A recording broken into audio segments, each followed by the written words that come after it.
Hi, I'm Chris from Hanna Instruments UK, and today I'm going to run through the calibration process for a 977 photometer. I've got the HI-97715 Ammonia medium range photometer, but the example would be the same for any 977 photometer. First of all, we need a box of standards that we're going to use.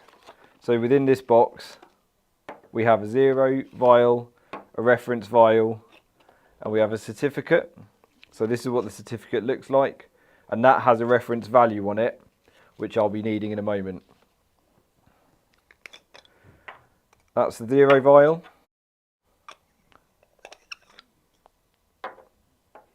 And that's the standard vial.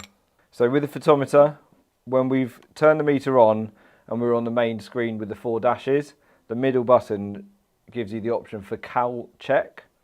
So we press that. Hopefully you've got a tick and it says passed, but you may have a triangle with an exclamation mark in it, and that might say out of specification. Either way, we proceed with the cal check. So there's a button that says check, which we press here. It asks for the certificate value, which is what was in the sheet that I just put over there. Mine says 3.02 as the reference value, and we can use the up down arrows to modify that. And we press next. It asks for the 0 vial, so we wipe that with a cloth to make sure there's no fingerprints or residues on the outside. We get it to the notch location and we press next. And it almost immediately asks for the B vial.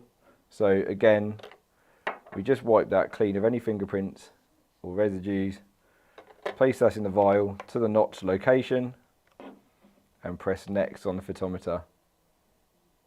So that now says passed with a tick, says the value of 3.04, which is in the specification with the 3.02 of the certificate, and it says the time and date stamp of the calibration. And that's it for a calibration. And if you have any questions, please reach out to us at Hanna Instruments UK. Thanks a lot.